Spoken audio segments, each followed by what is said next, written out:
but yes, I will try to cover whatever I know and whatever the literature says. So we are going to cover most of the things which are there in the ICH for what the literature is saying, but apart from the surgical management. Okay, so it will primarily be focused on a patient who comes to you in the emergency with intracranial hemorrhage, and we are going to manage that patient in the ICU. So ICH, as we all know, is the most devastating form of stroke and is the leading cause of disability among adults. Just a moment, I'll just silence my phone. My phone is ringing. Just hold on. Sorry. So ICH is the most, I will say, devastating form of stroke and is the leading cause of disability among adults. Traditionally described, it will be traditionally, if I say, if just the slides are not going. Oh, yeah.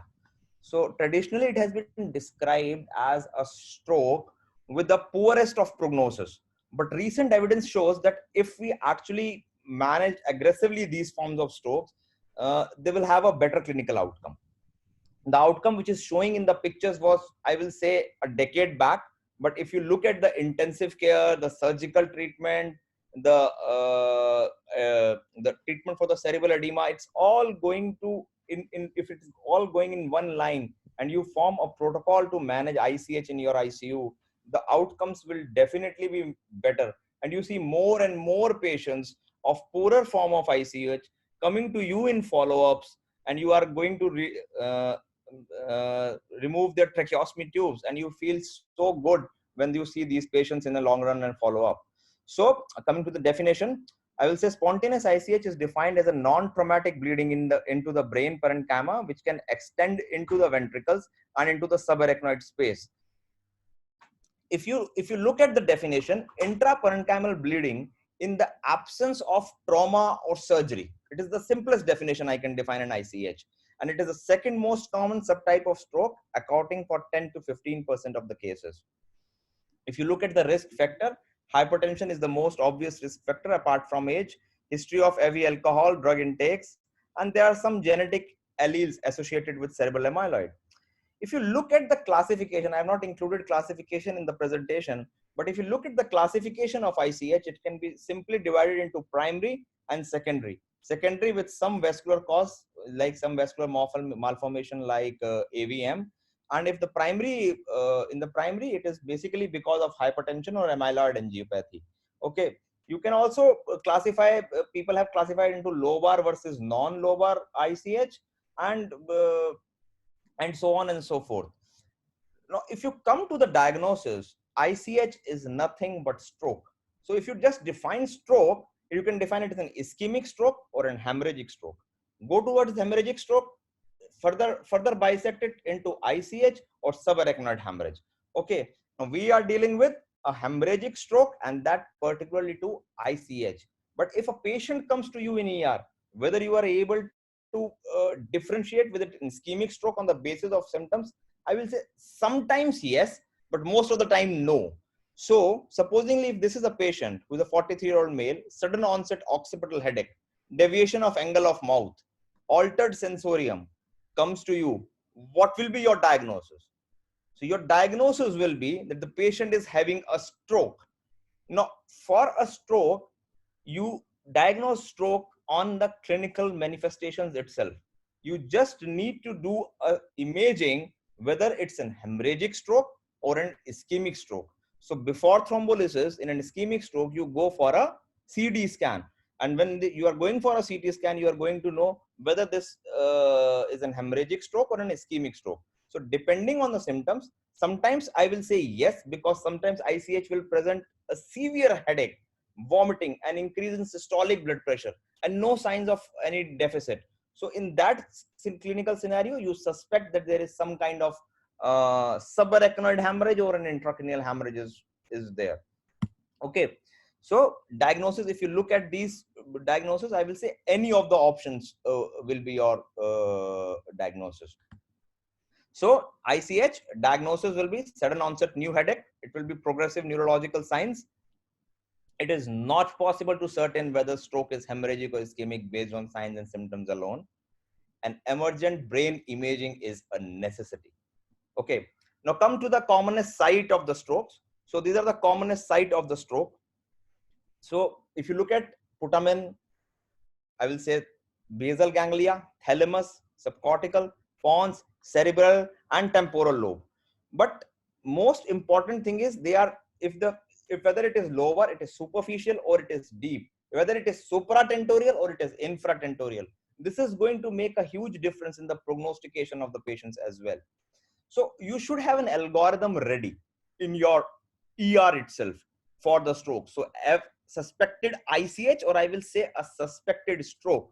So you have to activate your stroke code. Your stroke team should be activated.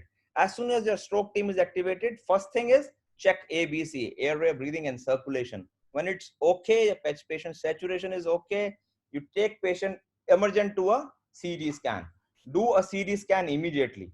And once it is diagnosed that it's an ICH, then the following therapy will take place: that decreasing the blood pressure, whether there is an edema in the scan, whether you need a neurosurgical option or not. So these are the things which actually will follow after the imaging only. That is why imaging is very, very necessary in these patients. So now I will say, if you look at this evidence, how many times you are going to find an evidence like this, that initial monitoring of and management of ICH patient should take place in an intensive care unit or a dedicated stroke unit with physicians and nursing with neuroscience acute care expertise. And despite that, there are so many less neurocritical care unit in India. So we need more specialized unit, more people has should be with us who are managing these patients. Only then we are able to have a good outcome in these patients. So if you look at this case scenario now, this is a 77-year-old patient with a history of hypertension, comes to us with a GCS of E1. We intubated the patient in the ER and response was M2. Presenting blood pressure was 200 by 110. Heart rate was around 68 per minute. And their past history, patient has a PTCA for which he was on aspirin and clopidogrel. So the patient was on antiplatelets. So EVD was done, which you can actually see in the scan. The EVD is there. So what to do from here? So like in SAH, there is an HNH grading, there is WFNS grading. In ICH, there is an ICH score. Now within ICH score, there are 5 points. If you look at this GCS, so GCS has been given the most importance in the criteria. If you look at the points, 13 to 15, the score is 0. 5 to 12, the score is 1. And less than 5, the point is 2. So if the patient presents to you with a poor GCS, then the prognostication is really, really bad. So GCS, the presenting GCS is an important thing. ICH volume, I will say this is the second most important thing. So if the patient has got a more volume of ICH, I will say particularly more than 30 ml as described in the various literatures, so then most of the time the prognosis is bad. IVH, whether there is an IVH or not, sometimes IVH just complicates each and everything. You put an EVD, EVD gets blocked, then you put a different EVD, then that EVD got infected, meningitis, and each those sort of complications within ventricle full of blood. Age, so age more than 80 has got a poor prognostic sign, and whether the patient has got a supratentorial and infratentorial is also been taken into account. So for prognostication, if the ICH score is more than 2, then certainly you say that the prognosis is not as good.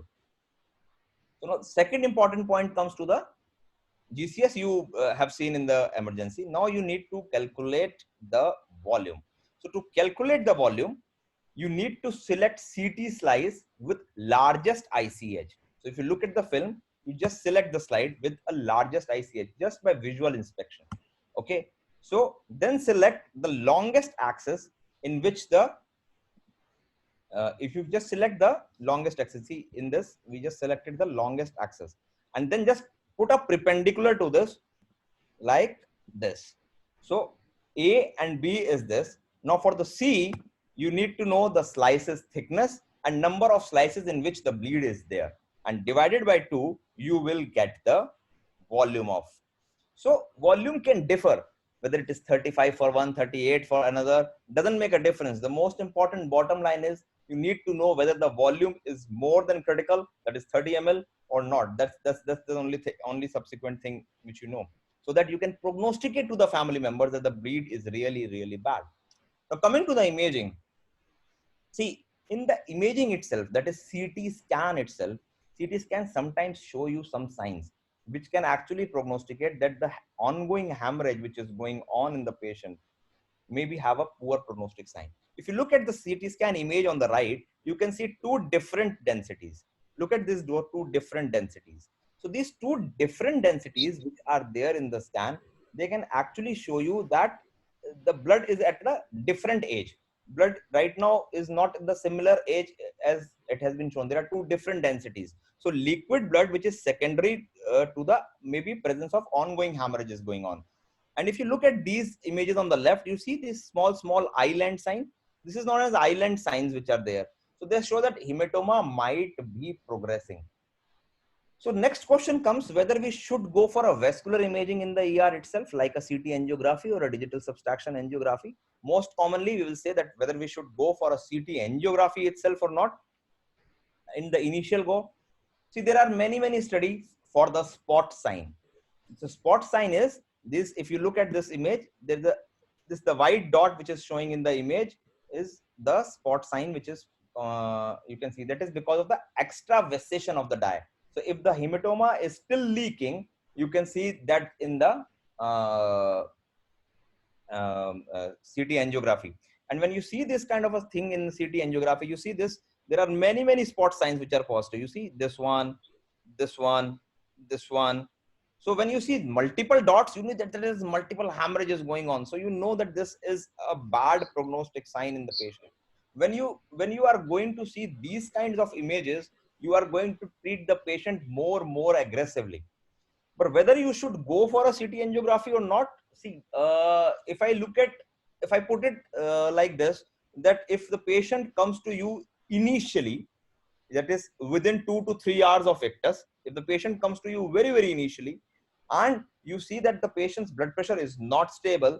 Secondly, if you look at CT scan, you see there are some kind of something fishy in the CT scan, you can go for a CT angiography.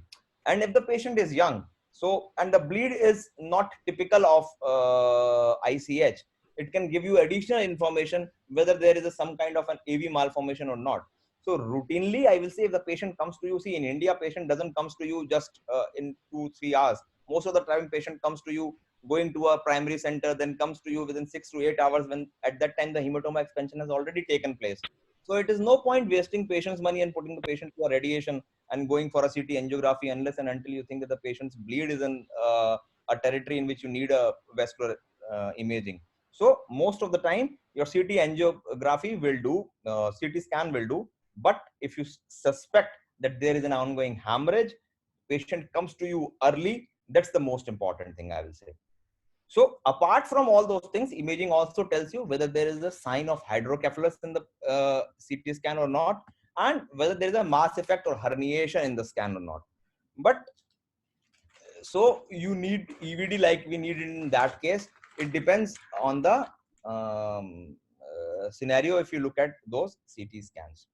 So if you look at the imaging checklist, location of the hematoma, volume, blend sign, spot sign, anything which you seen in the scans, hydrocephalus, mass effect, there is whether there's a mass effect or not, herniation. These are all the things which you need to see in the scans. Now, the most important thing in ICH is the prevention of hematoma expansion. Now, if you look at ICH can be defined into three things. The ictus, which happened right away. So there is an ICH which just happened. Second is hematoma expansion. And third category is prevention, or I will not say prevention, treatment of perilesional edema. So these are the three stages in which you can actually diversify intracranial hemorrhage. So ictus, you don't have a control on it. You don't have a control on the location of location of the ICH. You don't have control in whether on the patient GCS which has actually been happened, but you can control, as the literature says, there are some modalities which you can do to prevent the expansion of the hematoma. So let's see what we can do. So the most important thing is control of blood pressure. Now, as hypertension is the most important cause of ICH, so controlling of blood pressure is pretty obvious. So it comes naturally to you that as soon as you see an ICH, you are going to decrease the blood pressure. But what blood pressure? Till what limit you want to decrease it? What is the problem if you decrease it further than that limit? So these are all the questions which actually been answered in the literature and not answered in the literature. So if you are closely following the literature of ICH, the blood pressure management guidelines of ICH, you might be as confused as I am. But still, we need to have some rational thinking when you are seeing these patients. And if you are following these patients regularly, then you actually can form a guideline in your particular hospital, so that this is the thing, this is how you want to proceed. Now, if you look at the guidelines which are published by AHA and ASA in May 2015, they say if the blood pressure is more than between 150 and 220, you decrease it to 140. And if the blood pressure is more than, systolic blood pressure is more than 220, then it is reasonable to consider aggressive reduction of blood pressure with a continuous intravenous infusion and frequent BP monitoring. So the problem with decrement of blood pressure is hypoperfusion of the area which is around the bleed, okay, around the hematoma. So these guidelines were actually before the ATTACH-2 trials. They have been published after the INTERACT-2, and there is a clearly mentioning in that AHA guidelines that the ATTACH-2 trial is going on. So I think a few months after these guidelines, the ATTACH-2 trials actually been published. Now, what's the problem with these two trials? INTERACT-2 trials actually told us that you can decrease the blood pressure to 140 mm of Hg. That is, decrement to 140 mm of Hg is safe. Whether decrement to 140 mm of Hg systolic blood pressure is going to improve the functional outcome, they don't know. So first thing is that ATTACH-2 trial says that the decrement of blood pressure below 140 mm of Hg. So they actually said that intensive lowering of blood pressure is not safe, and INTERACT-2 says intensive lowering is safe. But you need to understand what is intensive for INTERACT-2 is actually standard for ATTACH-2.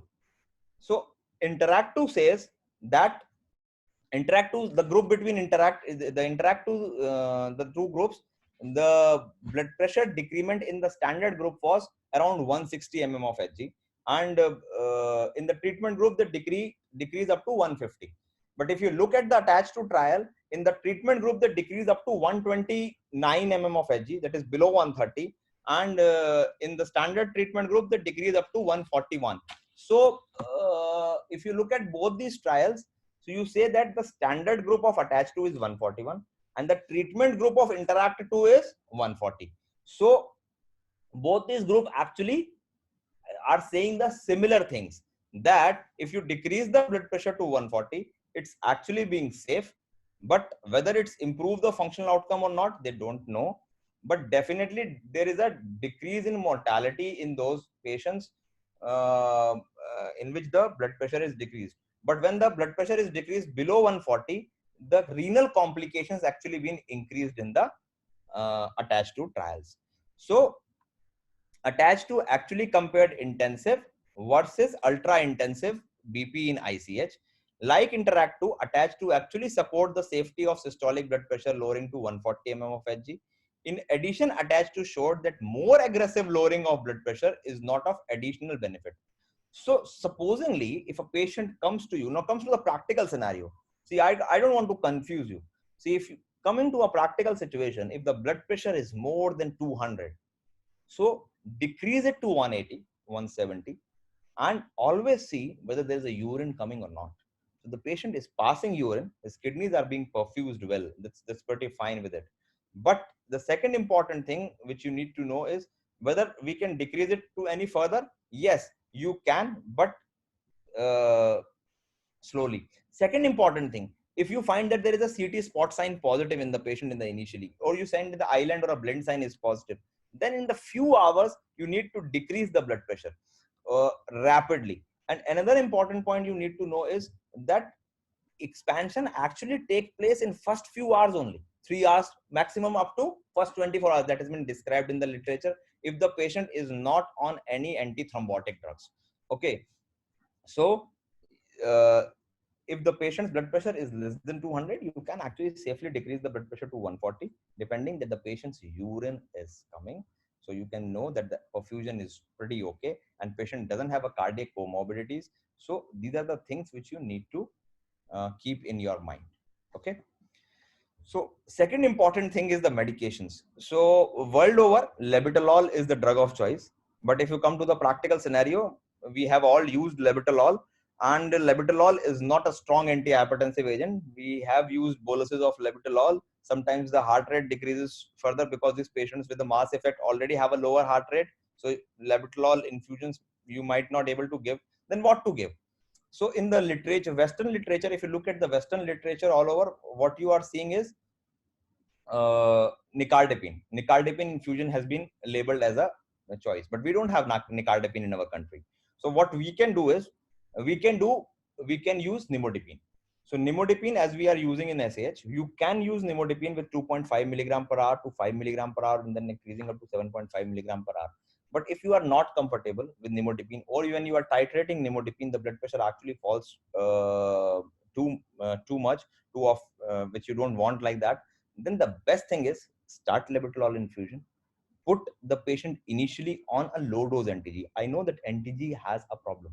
NTG can increase the cerebral edema, but at the same time, the patient comes to you in initial 2 to 3 hours, and you strictly want to control the blood pressure. If the patient is on antithrombotics and you are arranging the reversal of those antithrombotics, till that time you need to decrease the blood pressure. So at that time, use NTG, because at that time you are not decreasing the blood pressure, you are causing more harm to the patient. And put a Ryle's tube if there is no contraindication to that. Put a Ryle's tube and start giving oral antihypertensives with angiotensin 1 receptor antagonist as the first thing, and then you can switch on to clonidine and hydrochlorothiazide and beta blocker, depending on the case scenario which you are facing. So labetalol, no doubt, is the gold standard, is the first choice.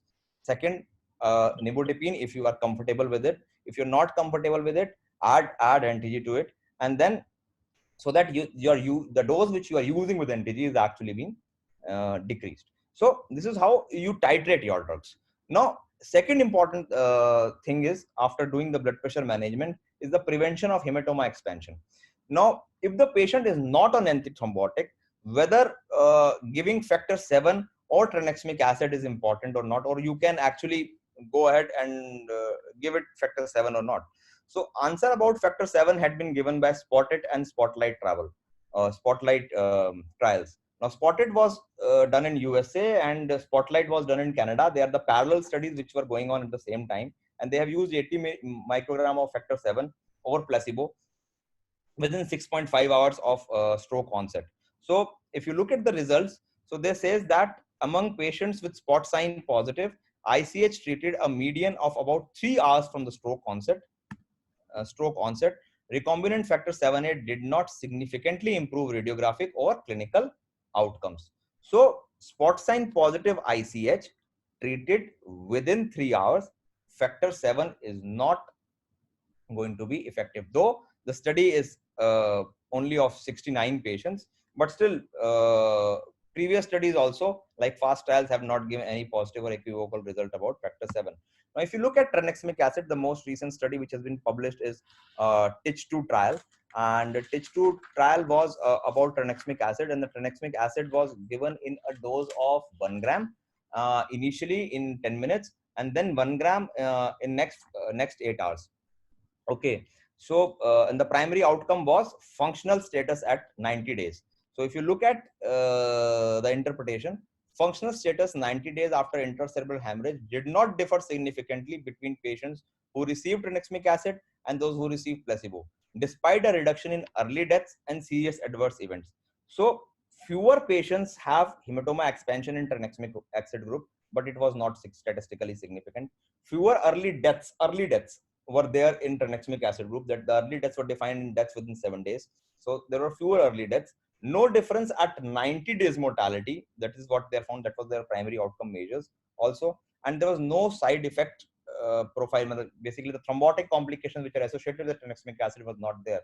Now, the fascination with tranexamic acid is because we have found something with CRASH 2 trial. We have find something when the tranexamic acid was used in PPH patients. So it is very obvious. It is very, very cheap. It is easily available, widely available, I will say. So even if there is some positivity in the study, the effect which it will have on the hemorrhagic stroke will be tremendous. But right now, I won't say that we have a positive evidence. But if patient comes early to you within 2 to 3 hours, to prevent the hematoma expansion, you are seriously thinking that there is some kind of a spot sign positive in that, and you are some kind of a scan which is showing that there can be of bleeding in the scan, then you can actually go for tranexamic acid. There is no problem in giving tranexamic acid. It is completely safe unless and until it is contraindicated by the patient profile. So second important thing is the reversal of antithrombotics. So there is actually no confusion that if the patient is on anticoagulants, the patients needs those anticoagulants needs a reversal. Definitely those anticoagulants needs a reversal. But what kind of reversal agents, what kind of anticoagulants, we are going to see that in the subsequent slides. So first comes to the platelet transfusion. So if you look at, I just put it in a question. If you can leave your answers in the chat group, I will wait for 5 seconds. So platelet transfusion, whether needs to be given in ICH if patient is on antiplatelets. First, yes, in every patient. Second, recommended only if patient is going to be operated. It is not recommended at all. Fourth is to be given only after platelet function testing.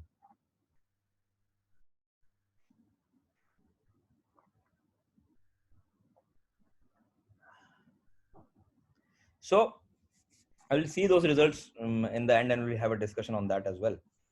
But if you look at the trials, if you look at whether antiplatelets actually is increasing the hematoma volume, whether these antiplatelets is actually increasing the size of hematoma, that's actually debatable.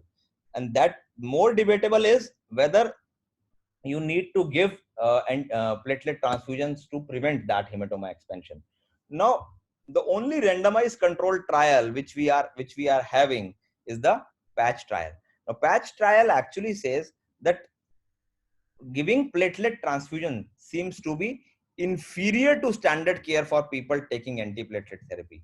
They might suffer from thrombotic problems. Okay, so giving platelet transfusion is not recommended unless and until patient is going for a neurosurgical procedure. And mind you, EVD is a neurosurgical procedure. So at least we consider EVD as a neurosurgical procedure. So and patient on antiplatelets going for a neurosurgical procedure, we generally go for platelet transfusion. Now, coming to anticoagulants. So I have already informed that reversal is 100% warranted. There is no confusion like platelet transfusion. You have to reverse the patients who are on anticoagulants to prevent the hematoma expansion. Now, just for the simplicity, I just divided oral anticoagulants into neural anticoagulants and vitamin K dependent anticoagulants. Neural anticoagulants can further be divided into 10A inhibitors or 2A inhibitors, and vitamin K anticoagulants, as we all know, the warfarin is the prototype. So reversal of vitamin K anticoagulants, it's actually our strategy is twofold. So improved regeneration by vitamin K supplementation to make the effect more durable, and then the direct replacement of the depleted coagulation factors. So if you look at warfarin, the strategy is simple. Prothrombin complex concentrate is your agent of choice to reverse the warfarin like coumarin derivatives. Okay, so apart from giving vitamin K, which I have already mentioned, but if you don't have prothrombin complex concentrate, you can switch on and give FFP, as we are all doing it. So why PCC is preferred over FFP? Because PCC is more effective and has a rapid correction of INR, greater increase in clotting factors. It can be infused faster than FFP with less volume. So those patients who are actually having cardiac comorbidities associated with them, you can actually give them with a lesser volume or no volume at all with prothrombin complex concentrate. The only problem with the prothrombin complex concentrate is the price factor, I will say. The price factor is there, and thrombotic complications are there, but they are there with the FFP as well. So coming to the dose of prothrombin complex concentrate, if you look at the INR, if the INR is less than 4, 25 units per kg. If it is between 4 to 6, 35 units per kg. If it is more than 6, 50 units per kg of prothrombin complex concentrate can be given. Now coming to the Novax, so we all know that it can be divided into dabigatran, basically 2A inhibitors, or anti-10A inhibitors. If you look at the name, every 10A inhibitors has got a XA written in that. So rivaroxaban, apixaban, and doxaban, which we all using, Xarelto and Eliquis. So antidote for 10A inhibitors, that is dabigatran. Oh, sorry, antidote for dabigatran is Prexbind or idarosizumab, which we have with us. It is available in India. It is available in India. Let's just switch on its move. Okay. So antidote for dabigatran, idarosizumab. The generic name is Prexbind. It is available in India and it can be given in a dose of 5 gram with 2.5 grams divided into 2 doses. Antidote for 10A inhibitors, Endanexet alpha. It is actually available and FDA approved in US. Presently not available with us. So if you look at the treatment protocol, the first thing is for dabigatran, you need to give Prexbind or idarosizumab.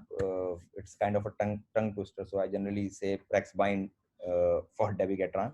And if dabigatran is not available, it's going to take time. So most important with Novax, which you need to know, is when the last dose was taken. So because if the last dose was taken more than 3 to 4 half lives away, you're pretty safe. So you might not need anything. But if the suppose dabigatran is just been ingested, so or 10A inhibitor has just been ingested, so charcoal has been recommended, but charcoal might cause aspiration. So you need to intubate the patient and give it through RILES 2. If that is the condition of the patient, you can still give. But then if that's not there, you can then also give prothrombin complex concentrate. You can use tranexamic acid as described in the literature, and FFP as well. Coming to low molecular weight heparin, so reversal of low molecular weight heparin is also recommended only if it is receiving in a therapeutic dose, not in the prophylactic dose for DVT. So if the patient is receiving low molecular weight heparin, or commonly ceftriaxone or Fregmin, in therapeutic doses, then we definitely go ahead and reverse them. For enoxaparin, administered within past 8 hours, 1 milligram of protamine per every 1 milligram of enoxaparin should be administered. If enoxaparin is given in 8 to 12 hours, 0.5 milligram of protamine per every milligram of enoxaparin should be administered. So coming to the third part, as I've already mentioned in the beginning, that ICH, ictus, then expansion, and the third part is perilesional edema. So there is no need to actually no indication for routine use of osmotic agents for prophylaxis. See, as soon as people see an ICH, as soon as people see something white on the CT scan, they start mannitol and hypertonic saline. If we receive patients from the periphery, the patient is on mannitol from 4 days, 5 days, patient sodium is already being haywire, and patient is actually being more debilitated, more bad because of the drugs which he is receiving rather than the ICH which the patient was having. So if you compare both of them, if you ask me what agent is preferable, what is your choice, so I will say, if you look at the literature, there is no preferred choice from both the agents, but still you can prefer hypertonic saline in most of the situation. So if you look at the literature, there is 3 meta-analysis which is compare the effect of hypertonic saline and mannitol, and they have shown greater ICP reduction with hypertonic saline and a lower incidence of treatment failure. Hypertonic saline also reduces the number of treatment failure, and it is more rapid and have a sustained ICP reduction. But if you look at practicality in real world practice, the patient's medical history and side effect profile of mannitol and hypertonic saline may be the major factor for choosing an osmotic agent for an individual patient. So for example, patient with congestive heart failure, we should give a bolus of mannitol. whereas continuous infusion of 3% hypertonic saline or a bolus of hypertonic saline can be used in patients with dehydration or decreased urine output or an AKI. Steroid, a big no in ICH. Now, if you come to the management of IVH and hydrocephalus, most of these patients, around 40% of these patients have been complicated by IVH and hydrocephalus. The ventricles are filled with blood. And most of the time when we put an EVD in these patients, this EVD got blocked. We need to flush it most of the time. Then we remove it. Then we put another EVD on the opposite side. So these are the things which are going on with EVD when these patients are on EVD. So there have been trials like Clear 3, Clear IVH trials in which the EVD was put and then a TPA was given. So if you look at the meta-analysis, which has been there, there are two recent meta-analysis of thrombotic therapy of IVH, which is included, which actually include the Clear 3 data as well. So the first meta-analysis, 17 study found a meaningful mortality benefit and possible functional outcome benefit with different effect sizes depending on the functional outcome scale used. The second, with 6 studies, reported that intraventricular thrombolysis reduced death from any cause by the end of the follow-up, but not the composite endpoint of death and poor functional outcome. If you look at the Clear 3 result as well, they don't support the use of TPA because long-term functional outcome is not increased. The most important thing is that it is safe.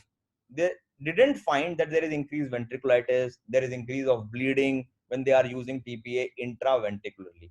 So if you are able to substantially reduce the clot volume, which they are not able to do in most of the study, if you are able to substantially reduce the clot volume to more than 80%, then definitely there is an significant improve in the MRS scale of those patients. The functional outcome is actually improved if you are able to decrease that to around 80%.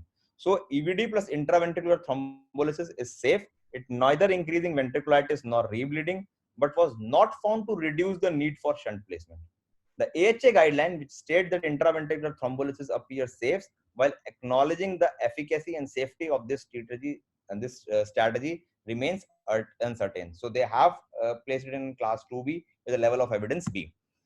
So coming to the surgical things, I'm not going in details into the surgical things. We might have another session completely on the surgical studies. But if you look at the major studies of regarding ICH, the international stitch trial in ICH and subsequent stitch 2 demonstrated no benefit for early hematoma evacuation in patient with supratentorial ICH. For moderate, so you look at this study, MISTY 3, which is the recent study. So in what they do a stereotactic they put a stereotactic guided catheter, and then they give TPA to reduce the hematoma volume. So primarily when the result of this study came, they says that MISTY did not improve the proportion of patients who actually achieve a good response. But if you look at this post hoc analysis and all those things, if they are able to reduce the volume of hematoma to around 15 ml or less, it may be beneficial to those subset of the patients. So whether it is Clear 3, whether it is MISTY, when they are able to reduce that blood, whether it is in ventricle or in the hematoma, they're able to reduce that blood to a substantial volume. In MISTY, they have described it to 15 ml, and in IVH, they have described it to less than 80%. So if they are able to decrease to that volume, definitely the functional outcome of those patients have improved, because these blood and blood products has actually been result in inflammation and increase the cerebral edema component as well. So as there is a problem with supratentorial, whether there is a deep bleed, whether there is a superficial bleed, we need to go early or not. So whether in the deep bleed we should only do a decompressive craniotomy, or we should go and reduce the hematoma volume by doing the minimally invasive surgery, there is no confusion regarding infratentorial portion. If there is an infratentorial bleed, and if it is significant, causing mass effect more than 3 centimeter, it needs to be evacuated. So surgical indications actually are very, very clear in infratentorial or posterior fossa lesion. So coming to DVT prophylaxis, if you look at the Neurocritical Care Society US, they actually says that when your hematoma is stable, that is around 48 hours of hospital admission, when you look at the last CT scan of the patients, your bleed is almost stabilized, you can start unfractionated heparin, or later on start to a low molecular weight heparin for a DVT prophylaxis. And if you look at the AHA guidelines, they also say they take a duration of 1 to 4 days, and the class is class 2B. that you can start. If you look at our institution, we actually wait for 4 days and then start the DVT prophylaxis, the chemical prophylaxis for DVT. If you look at the seizure prophylaxis, the one line which you should know, prophylactic use of anti-seizure drug is not recommended in any form of stroke. It is not recommended unless and until there are clinical seizures. Clinical seizures needs to be treated. So you see, if there is a lower ICH with cortical involvement, you are going to find those patients more having propensity towards seizures. But definitely prophylactic seizure is prophylactic anti-epileptic medication is a big no. So coming to the general care of these patients, see, most of the late or delayed deaths in ICH are because of aspiration pneumonia. So we in our unit usually do an assessment of swallowing by the physiotherapist who are trained in these procedures. Or if there is a problem when the patient is on a tracheostomy and delayed, also we do a endoscopic guided assessment whether the patient is aspirating or not only, and then we'll take a decision to remove the tracheostomy tube. So assessment of swallowing is very essential in these patients. Patients who cannot take solid food have to be on nasogastric or a PEG tubes. Glucose should be monitored. Both hyperglycemia and hypoglycemia should be avoided, and fever should be controlled in these patients. Absolutely, that's no doubt about that. And last but not the least, and looking at all these things, are you going to change your practice of managing stroke patients after this discussion? That we can see in the chat. And we should improve, go for a better outcome after going for a detailed study. Over to you, Prasanna. Thank you. Yeah, thank you, Saurabh. Thanks a lot. That was a wonderful presentation on intensive care management of ICH. Uh, Basically, I wanted to do it as a class for my DM students, but then we thought when the best expert is available, why not to extend to everyone? So we thought many people will going to be get benefited, and we want to continue this series. So do let us know when is the convenient time for you people, and what all the topics you want. We will be very happy to cover. Thank you, Saurabh, for that excellent this one narrative on this ICH. And we have some experts. Dr. Keshav is available. Dr. Keshav, can you make some comments? You can unmute and make some comments. And You if there can is any, stop sharing the screen, Saurabh, so that we can. just hold on, just hold on. Yeah. I'm just stop sharing the screen. Yeah. Yeah. Now. Yeah. So if there is any question, you can put in the chat group as well. Yeah. Mhm. We're happy to answer. Dr. Punaya is also there. Yeah. Dr. Punaya is there. Dr. Keshav. Yes. Yeah, it was well covered. The basic tenet is again the increasing the size and not to expand. So that was well covered, and all the again following the airway breathing and circulation, and then reducing the blood pressure. So everything was well covered by Dr. Saurabh, and this class, of course, will help the trainees. Yeah. Thank you, Dr. Keshav. Dr. Keshav is our course coordinator for acute neurocare course, which we have started, which covers all these topics. And Saurabh is one of the important component of our course. We have one more expert available with us, Dr. Punaya from MGM Hospital. Dr. Punaya, can you make some comments on some important aspects of what Dr. Saurabh covered? Hi. Hi. Topics have been covered. One important issue which we will face in the ICU is deciding about the airway management that he enumerated about the tracheostomy. Yeah. Saurav, do you use the any scoring system which patient will benefit from early tracheostomy? Which patient benefit from early tracheostomy? Some scoring system. Yes. See, we use ICH score at the very beginning. So if the ICH score is more than 2, specifically if the hematoma volume is too much, and we know that this patient is require a long-term intubation, we do a tracheostomy very early. Also, Okay. right-sided bleed or left-sided bleed also make a difference. There is an age is there. There are a lot of factors in that ICH score actually covers that. Actually, So that is was going exactly towards, my question. What I wanted to ask both of you: when actually you decide to intubate first, when a patient comes to you, Is it the same criteria what we use for TBI and other patients, or is it Saurabh, See, Saurabh, you want to ICH, take? ICH or no ICH, the intubation criteria remains to be same. Same. Okay. So intubation criteria is not going to change for anything. The intubation criteria, the easiest thing, if you think the patient needs an intubation, intubate the patient. Simple as that. So generally, I don't want any kind of a confusion with my residents or my colleagues. In fact, that they should be thinking whether we should go or not. See, sometimes the confusion is there. I will really tell you, the confusion is there because of the thalamic lesion.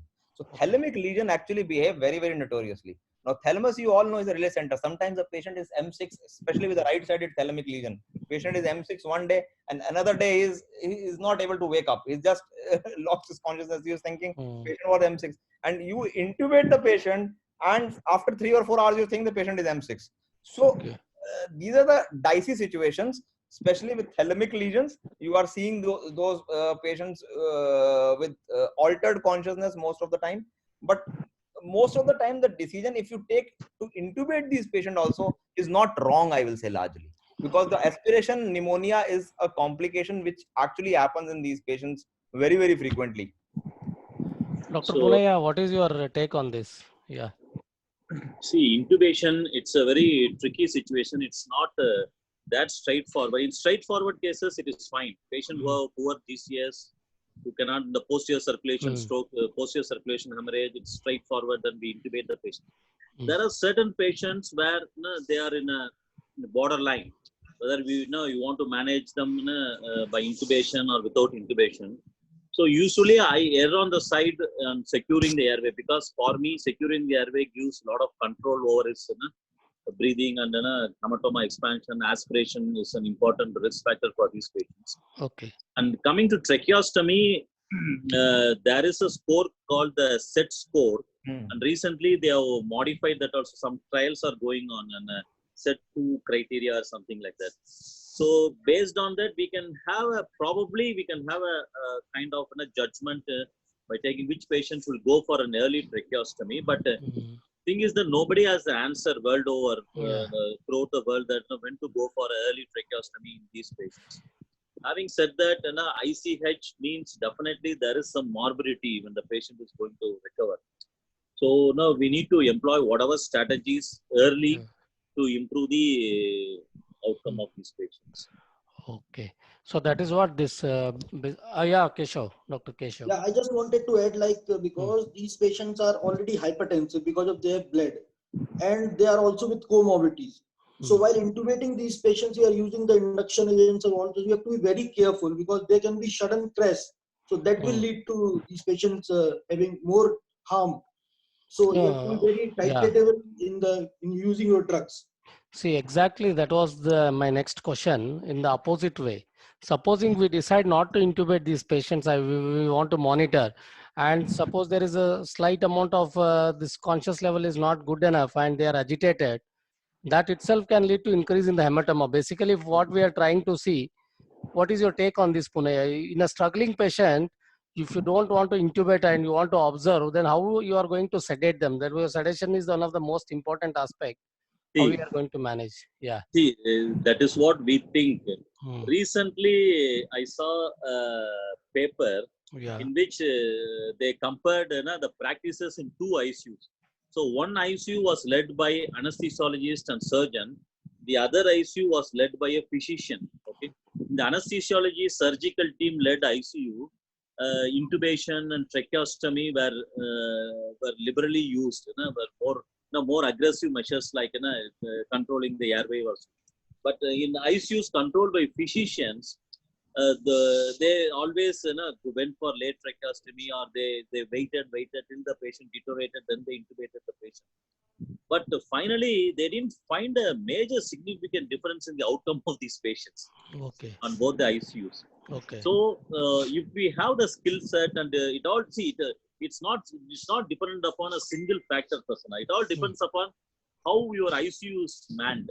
And not one ICU is not equal to other ICU. Yeah, exactly. So how your ICU is staffed, whether there is a dedicated 1:1 nursing, whether they can identify early aspiration, whether they can effectively manage a deteriorating airway.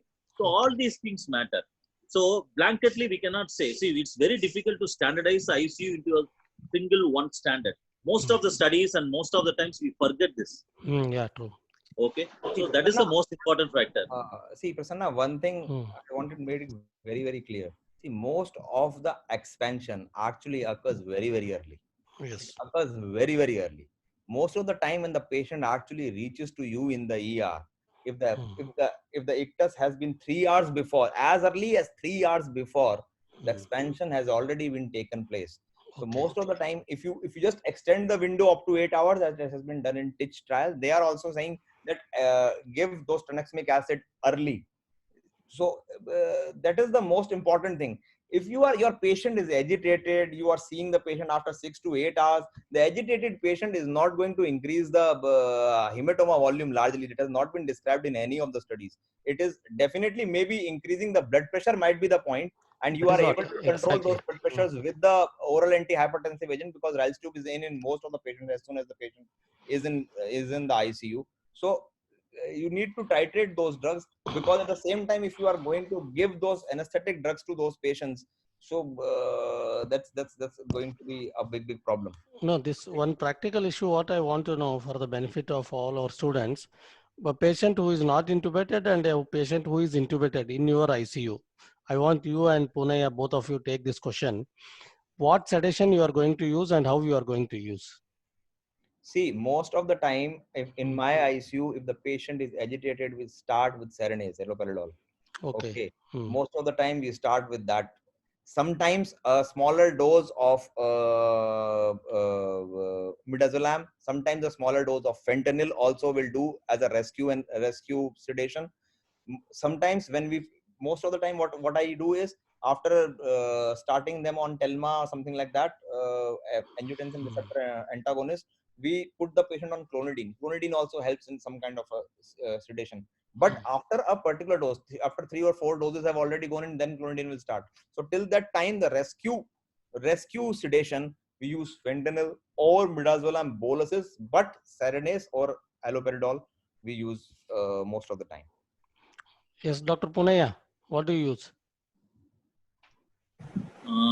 See, for a non-intubated patient, I use only Serenase.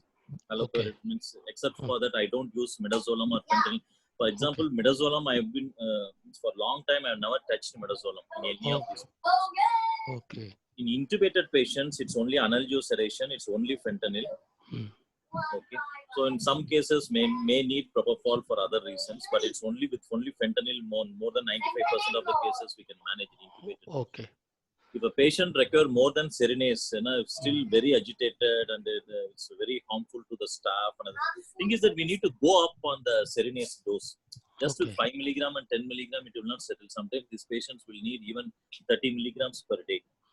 So with that, most of the patients are controllable. The most important thing in ICH we need to know is that we need to have a very dedicated and written protocol for reversal of antithrombotics. Yeah. What happens is now reversal agents are available, and most of the times the private practitioners and the DMOs, they get confused with the brand names. So you to be familiar with the brand name. For example, the last got a patient actually on Xarelto rivaroxaban, but the referring doctor thought it was Pradaxa, that is dabigatran, and he managed to get the antidote also, the idarucizumab. Okay, so the patient came with the antidote to my ER and asked to give the antidote. Then when I saw the prescription, it was Xarelto. Actually, it was rivaroxaban. For rivaroxaban, this is not going to work. Yeah. Then we gave 4-factor prothrombin complex concentrate Octaplex. So Octaplex should be in your formulary. Your pharmacy should have Octaplex, at least 2,500 units, that is 5 vials. And idarucizumab in each city, one vendor, okay, one pharmacist will be having idarucizumab. Okay, so we need to have access to that, because more and more patients are being prescribed with these drugs. We need to understand that this is the prescription from the cardiologist for non-valvular AF and other, even for DVT prophylaxis, it's been prescribed right and left by the orthopedicians. So it's been used very commonly, and our students, residents, everybody has to be familiar with that. 4-factor prothrombin complex concentrate and this antidote. this adnext alpha, I think we are not. It is not available. We're Not available. Not yet available in India. Now, if PCC is not available, FFP, do you advocate? See, FFP can be given, but practically, see, by the time you get the FFP and give, already the hematoma expansion must have happened. Okay. And you need to give in very large volume. But now there is no reason to say that PTCC is not available. PTCC should be available in any hospital, because if you see the cost analysis also, it's the dose to dose, it's almost equivalent to FFP. Yeah, true. Okay. And most importantly, it can be easily given, just like Lasix, it can be pushed. Yes. Okay. Just we need to take the little bit of effort to make it available in our formulary, and now how quickly you can get it from your formulary. Okay, good. There is one question from one of our residents who is doing DNB in neuroanesthesia in Global, Karthik. Some of the, what he asks is, sir, some of the patients with blood in the ventricles have fever in spite of sepsis being ruled out. What all different modalities do we have to treat them other than paracetamol and sponging? Saurabh, you want to take that? That's actually a difficult question. Yeah. It depends on what is available in your ICUs. So other than those sponging and those measures, if the patient doesn't have an ICH, so in those scenarios, I have used Dynapar infusions. I have used NSAID infusions, and we are continuously using that as well. So most of the time when ICH is having a fever, not at the initial onset, it's generally being started on after 48 hours to 72 hours. Most of the time the trend is like that. Only then the fever is actually start, the inflammatory markers are inside the system, and then they start. Then we just rule out all the things for the sepsis. And in my unit, once the hematoma is stabilized, we are still using the cheapest option, that is diclofenac sodium, and that's we are using right now, and we find it quite effective. As soon as we see that there is no infective marker, we are actually using it, though the literature is very thin about it. I will say the literature is very thin about it, but we found it the most practical solution which we are using. Yes, Dr. Punaya? Yeah. See, fever is very common after IVH. Okay. Problem is that in the question itself, he has sent after sepsis has been ruled out. You should not just rule out sepsis just because patient has got fever. See, when you initiate the protocol for sepsis, there's enormous cost involved in that. You draw blood culture, you give antibiotics and things like that. Fever only should not initiate you to work up sepsis, because this IVH causing fever is a known thing, and it will cause fever in almost all the patients. So how effectively we can control that fever? We need to settle down for a temperature around 38 and not more than 39. So that should be our target. We should not aim for a temperature of 36.6, which is never going to happen.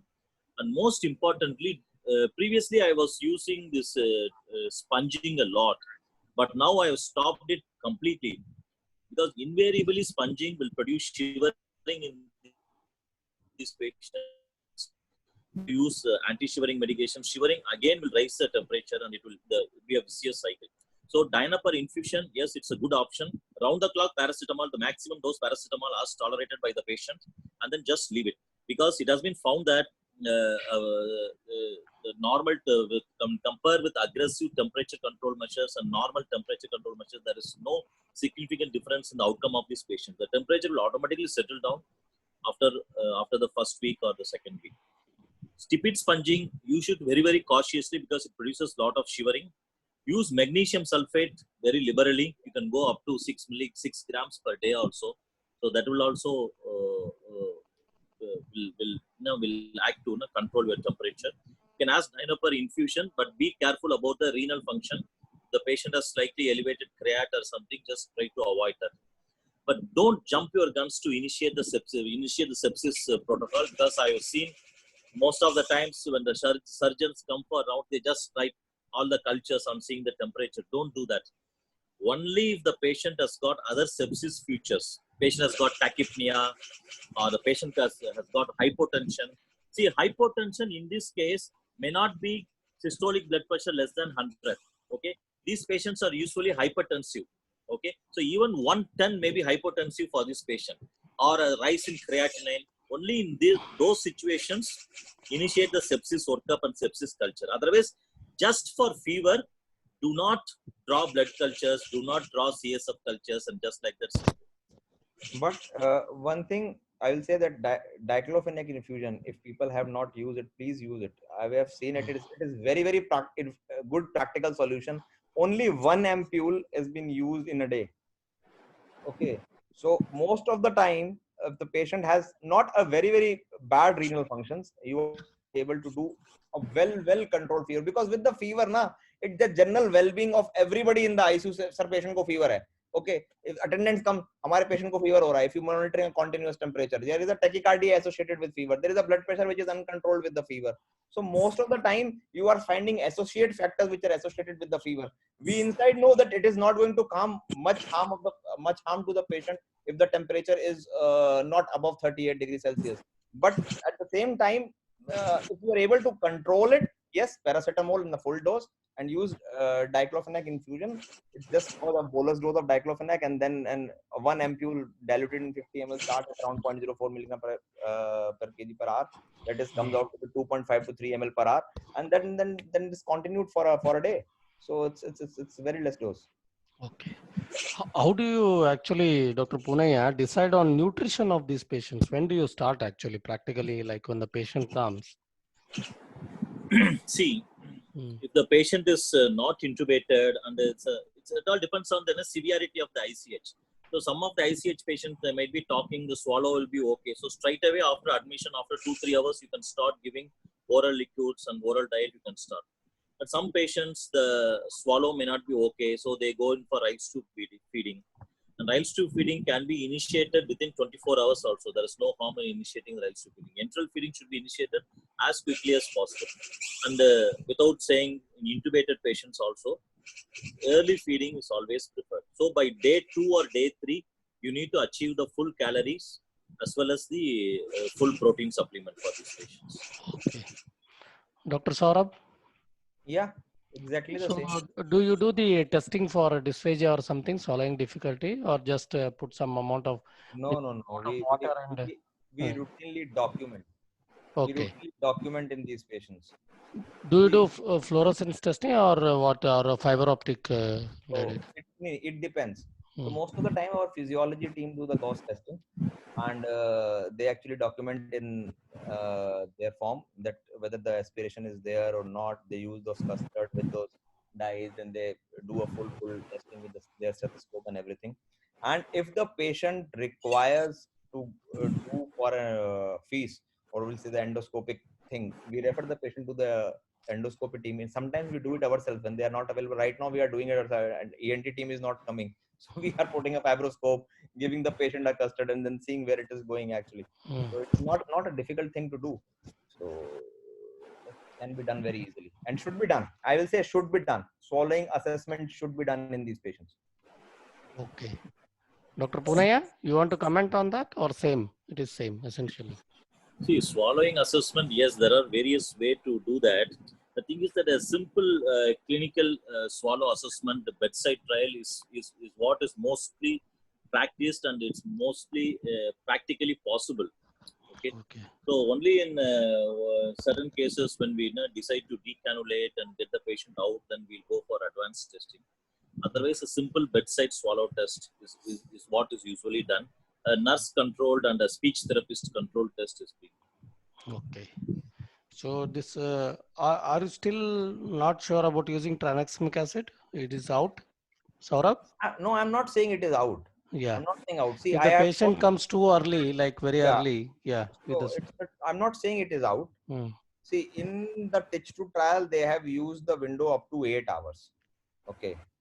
I have already told that up to 8 hours, most of the expansion has already been occurred. Okay. It is widely available. It is cheap.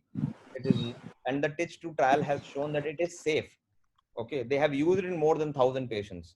CRASH2 trial also has shown that it is safe in traumatic brain injury patients. Wow, so the safety profile has largely been tested for tranexamic acid. The only problem is whether it is effective or not. So the functional outcome, as we have already seen with the things, the functional outcome, they didn't able to find that improvement in the functional outcome in the study. But if you look at all other parameters, they are finding that it's positive for reducing early mortality. They are saying that the hematoma volume is decreased, but it is not statistically significant. So definitely you can give if your patient comes early to you. If the patient comes within 3 hours to me, I will definitely give it a try. Definitely. Dr. Punaya, any higher dose than this? 1 gram and then 1 gram infusion, like in a, maybe around 20, 30 milligram per kg, something like that? See, we don't use very high doses actually to say. See, when we give the routine dose, if it works, it works. Because you know about the studies about tranexamic acid, sometimes it comes with a bang saying that it works very well, but most of the times there's no difference in the significant outcome of these patients. So I don't believe in these magic bullets. So what is more important is these patients who record the nursing care, and most importantly for the long-term outcome of these patients, most of the time we forget the rehabilitation. That is very, very important. So the rehabilitation should be available to all the patients, even after 1 month, 2 months, 3 months, like that.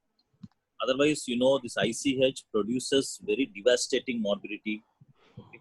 Even after 6 months, they may be left with some kind of deformities or morbidities. So it's all I stress more importance on the systems of care.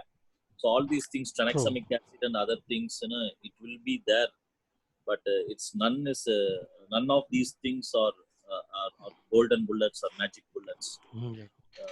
We need to yeah, the overall core, this overall care is going to matter for the outcome of these patients. True. Yes. Yeah. This. No, one question I would like to ask everybody. See, these patients sometimes they'll be bedridden even after discharge. Okay. Yeah. So when we discuss about DVT prophylaxis, we say that within 48 hours, if there is no coagulopathy, if the clot has stabilized, no expansion, we start low molecular weight heparin.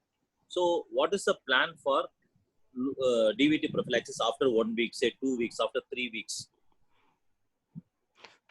Yes, Saurabh. So in these patients, we generally discharge the patients on low molecular weight heparin itself. See, we are not discharging patients on Novax, not at all, because these patients actually been receiving. If the patient is so debilitated, most of the time the patient is receiving feeding through a PEG tube or a Rice tube at the time of discharge. Okay, so giving a subcutaneous heparin like an insulin is very easy, and it is safe and recommended in the literature. A long studies have been shown with that those outcomes in those outcome studies as well. So we prefer to give subcutaneous low molecular weight heparin only. How long? For how long? How long? No answer. It is so this is important question which we don't have a very solid answer. Very solid answer is not. Bedridden for few months, and we don't know how long to be continued. So most of my patients are also in fragment DVT prophylaxis for long time, because with that we have not found any rebleeding. Initially, when we tried to use oral anticoagulation, there were very significant rebleeding risk. So it's a most important thing. And the other questions which may be an extension of this discussion to be answered are: if a patient is on antiplatelets for atrial, for whatever reason, for a stent or something, who developed an ICH, when to resume antiplatelets? The second question is, if the patient is on anticoagulants, we have reversed the anticoagulation, but the patient was on an anticoagulation for a particular reason. The reason being maybe a non-valvular atrial fibrillation. The reason being maybe a valvular heart disease where he has undergone a valve replacement, or in worst scenario, the patient must be having an LVAD. I had a patient who was on LVAD device where I had to give a PTCC and reverse the patient. So when to resume anticoagulation in these patients? So that is also a question. So these are all the questions which we don't have a very solid answer, but we can resume anticoagulation because these patients will need anticoagulation for a purpose. Otherwise, his heart is going to stop. His LVAD is not going to function. Yes. So it is better to start with a low molecular weight heparin, because as we all know, it is very safe and easy to administer.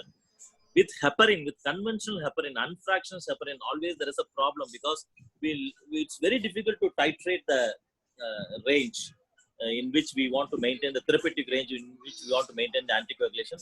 And oral warfarin is also a problem, because the monitoring and the different laboratories will have different ways of reporting that. So it's there also we try to use low molecular heparin. So these are the two things. But if the patient was on aspirins for primary prophylaxis, please do not resume aspirin, because as such also primary prophylaxis aspirin is not going to help. Yeah, true. That is true. So having said that, this one more question what was in my mind was, when do you actually decide for surgery? Like when to take this patient for surgery? And if we take for surgery, whether you just do a decompressive craniectomy minimally and come out, or you want to decompress hematoma and come out, which is better, Saurabh? What do you See, feel? when to do post timing of the surgery. So if you look at SIC2 trial, they have shown that going ultra early for surgery is not very effective. So most of the time, I am sure the protocol which has been used in institution is when your patient deteriorates, and deterioration itself is not standardized. The patient is M6 going to M5 is deterioration, or if the patient is M6 and now have become M6 drowsy is deterioration. So how early you want to pick up that deterioration? So the decision generally is based on the CT scan, the repeat, and the clinical deterioration. Most of the time, the timing of the surgery is like that.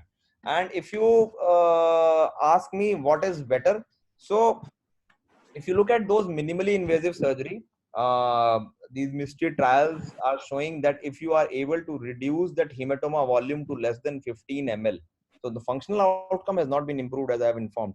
But if you look at the corollary, the post hoc analysis of those studies, they are saying if you are able to reduce the hematoma volume to less than 15 ml, definitely you are going to see more and more functional improvement in these patients. So putting a Okay. catheter there and putting TPA for 9 doses has been done in MISTI trial for the hematoma reduction. You can do. We are asking our surgeons. Our surgeons are ready with the protocol, but with this this extended lockdown and extended COVID, we are not able to do it. We were actually been ready with our protocol. Presently, with a deep bleed coming, we are doing a decompressive craniotomy. If the bleed is superficial, we try to remove as much as hematoma as possible. We are removing hematoma. Hematoma removal is beneficial. Definitely, it is beneficial. As you are able to decrease the hematoma volume, it is definitely beneficial if you are able to do it safely. Punaya, reducing the volume versus decompressive craniectomy. See, decompressive craniectomy is for specific indication, isn't it? They're all based on the CT scan finding. Okay, so only reducing the hematoma volume and putting the bone back, means although so many trials are happening again and again, including the minimally invasive surgeries and reducing the hematoma volume. Also, some trials have advocated putting a catheter inside the hematoma cavity and instilling thrombolytics. Also for IVH, also that has been routinely used to decrease the hematoma burden and with theories. But if you can see, if you attended so many conferences, people will be showing with intervention, pre-scan, post-scan, and without intervention also pre-scan and post-scan, the hematoma must have been resolved. So this is a question where we don't have a very, very strong evidence-based answer for that. But definitely by reducing the hematoma volume, what we think is that we can come down on the ICU days, the ventilated days, and the length of hospital stay. So that is the presumed advantage that what we think. But we need to now await on more data to confirmly say that this is going to work. But having said that, any volume greater than 50 cc, we are going to subject them for surgery and then try to reduce the hematoma as much as possible. Okay, that is true. So any more questions from the audience? Dr. Keshav, do you want to make any more comments? Yeah, please. I think it's all covered. But just I wanted to say, as we all are the trainees, so fever, regarding fever in the ICU should be controlled. In many studies also it has been found that fever has to be controlled in all the acute brain injury patients. So it can be like the blood is there inside, like IVH and ICH we were talking about. So more the blood, more chances of the central fever and other the non-infectious fever in the neuro ICU. They are also common. So we can think in those terms as well. Okay, okay. Rajshri madam, I think Rajshri madam is there. You want to make some comments, madam? Hello? Hello, can you hear me? Yes, madam. Yes. Yeah, I just wanted to know what is the role of anti-epileptics or EEG monitoring post if the patient is not improving? Would you advise EEG and see if there's some subclinical seizures? Yeah. So, ma'am, if you look at any subset of brain injury, if radiological scans are not meeting with your clinical scenario, so if you think your patient must be better looking at your radiological scan, you should go for an EEG monitor. Okay, that's Yeah. a simplest and the basic answer to all the intracranial lesion, whether it is an SAH, whether it's an ICH, whether it's a it's an ischemic infarct, whether it's a brain tumor. If you think that your patient should be better, why is not waking up, the scan is Exactly. looking Yeah. good, everything is good, then you should go for an EEG monitoring, definitely. But a routine and prophylactic role of anti-epileptic medications, though the evidence is very, very thin, it's class 3 still, but and it's against, we Yeah. don't use it. We don't use it in any form of stroke, apart from SAH, short period of time. Okay. Thank you. How much the duration of EEG, Dr. Saurabh, in your protocol? How much duration of EEG you are doing in such So patients? generally with the paucity of the EEG machine, we use a 24 hours. Basically, an overnight we put a EEG machine in the night to the patient, and for an overnight, we generally do an overnight EEG. But ideally, a 24-hour EEG should be done. As long as, see, jitna long karoge, how you prolong those duration, you are going to find something. So if you are able to do it more than 24 hours, it's very good. But we generally do it overnight because of the machine constraints sometimes. I think can you use this multi-parameter monitor with EEG capacity? Some 8 channels they are coming. Is 8 channel is enough, or you want to do a full-fledged EEG? If it is available, why not do it? 8 channels is enough, Punaya? Not enough, but No, not enough. Always a full lead ECGs gives better information. Okay. But for as a point of care thing, if you want to use it, if you are then you can use that. Because now a lot of monitors are coming with the EEG modules. For example, that Neon Codan and the GE, they are coming with the EEG modules of 8 channels. So we can use that and try to see, because if it is so clinically relevant that clinically the patient is different and scan wise is different, then at least in that 8 channel you should be able to make out at least NCSC if you are anticipating that. See, the catch here is disproportion between the clinical finding and the radiological finding. Yeah. For example, you see a small hemorrhage in the thalamic hemorrhage, and the patient is disproportionately comatose, then we have to suspect a non-convulsive status epilepticus and do an EEG right away. Okay. So if you are, if you know that for a huge hemorrhage or the brainstem involvement and things like, the patient is comatose, you know that, in that case, you may not go for an EEG, continuous EEG monitor. Okay. Okay. Thank you. Thank you, Dr. Saurabh, Dr. Punaya, and Dr. Keshav, and Dr. Rashri for the active participation. It was one of the excellent class I attended in the recent times. And soon we'll be coming with the next topic. Dr. Saurabh has agreed to conduct one more class on subarachnoid hemorrhage. Maybe in the next week, I'll share the details with you. And after that, for a few more topics on neurocritical care, we'll try to drag it. Dr. Punaya, though he is very busy with his hectic schedules, we'll try to drag him into at least into the discussion part. And some of the PGs can present on that. Thank you very much. And we will end the meeting here and we can finish off. And I have done the recording of this meeting. Anybody? That's what is important. Yeah, I have done the recording, full recording, including the discussion. Anybody wants can mail me at drprasannabidkar@gmail.com. I can share it with Google Drive. It's a big file. I will try to share with everyone so that it can be used in future if anybody wants it. Thank you. Thank you very much. Thank you very You can leave the discussion now. Thank you. Thank you. Thank you, Dr. Saurabh again and Dr. Punaya for joining.